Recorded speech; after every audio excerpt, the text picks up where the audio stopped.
हम धन्यवाद करते हैं चुनाव आयोग का कि उन्होंने बहुत अल्प समय में हमें जल्दी से जल्दी मीटिंग और कंप्लेंट अपनी दोहराने और बताने के लिए व्यापक रूप से समय दिया। हम आशा और विश्वास करते हैं कि ठोस कदम जल्द से जल्द उठाए जाएंगे। मैं संक्षेप में आपको बता दूं, 17 कंप्लेंट्स हैं हमारी चार्ट में, 17।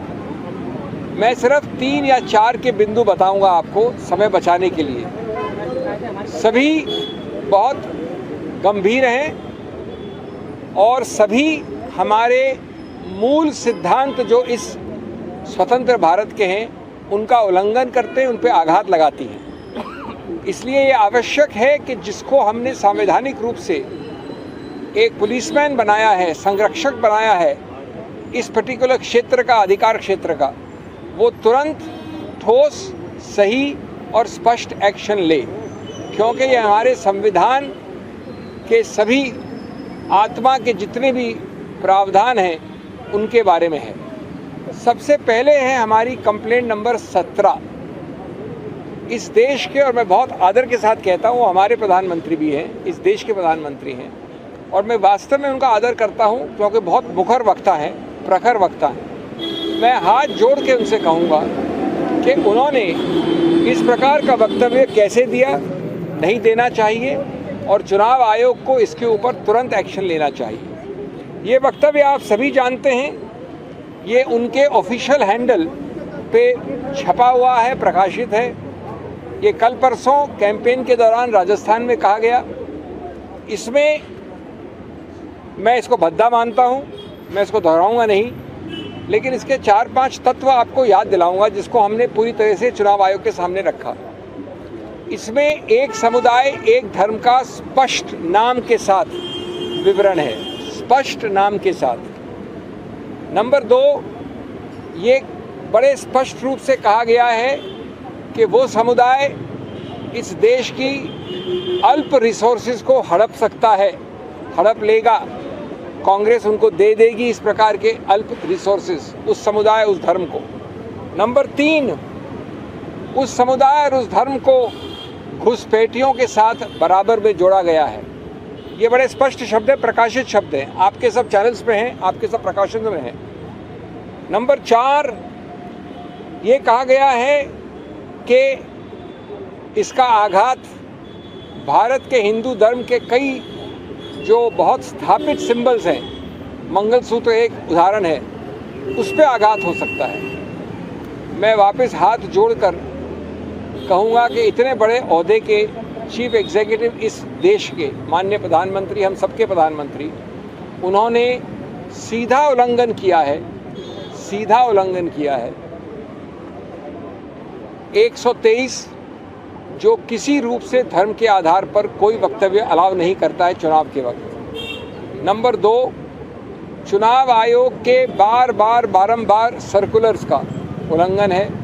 उसका आखिरी सर्कुलर 2024 का, वो भी ये कहता है कि किसी रूप से, परोक्ष हो या सीधा हो, आप धर्म के आधार पे ऐसा कोई आक्षेप या एक संकेतात्मक रूप से भी, या तो सीधा है, नहीं कर सकते। नंबर 3, उन्होंने भारतीय संविधान की अस्मिता पे आघात किया है। भारतीय संविधान एक गौरवशाली संविधान है जो बोम्माई केस के पहले से कहता है, पहले से, कि धर्मनिरपेक्षता, पंथ निरपेक्षता हमारे संविधान के मूल ढांचे का एक अभिन्न अंग है।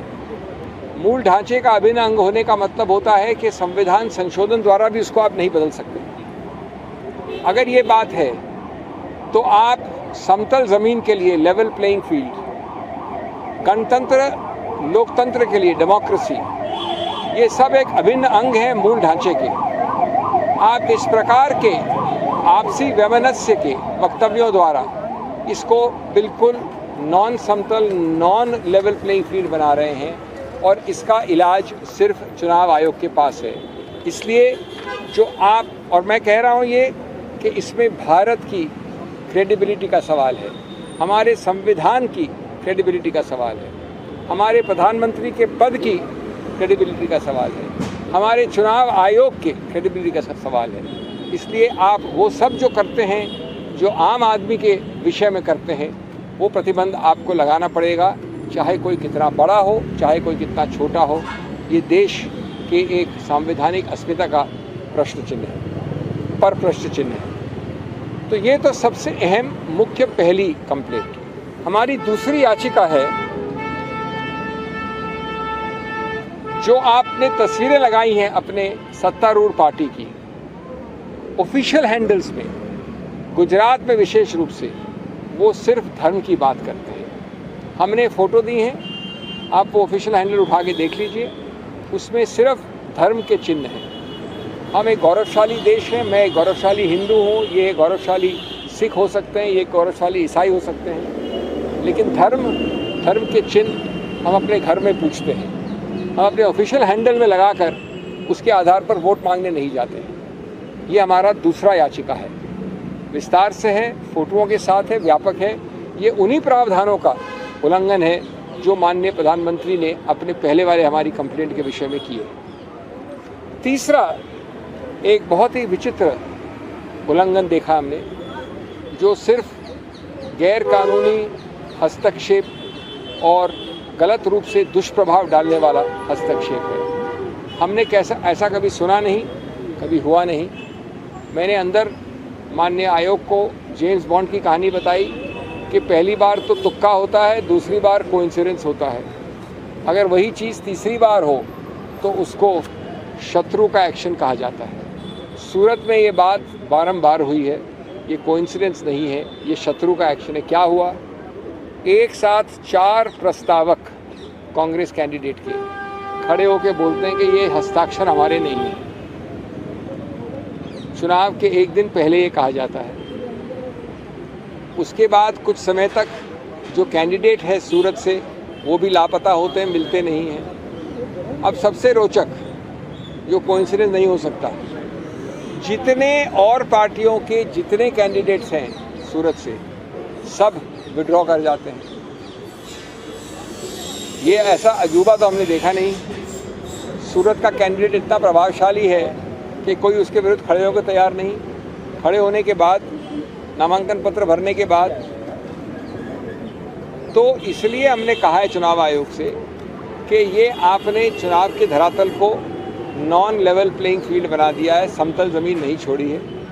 ये चुनाव पिटिशन का मामला नहीं है, इसमें आपका एक ही हल है, ऐसे कारनामों का फ़ायदा न उठा पाए कोई, इसलिए अति आवश्यक है कि आप स्थगित करें चुनाव सूरत में और चुनाव की नई तारीख दें, जिससे ये संदेश बड़ा स्पष्ट जाए कि अगर मैं इस प्रकार के दुष्प्रभाव से इनको इफ़ेक्ट करता हूँ या इनको इफ़ेक्ट करता हूँ, वोटर हो या कैंडिडेट हो, उसका फ़ायदा मैं नहीं ले सकता।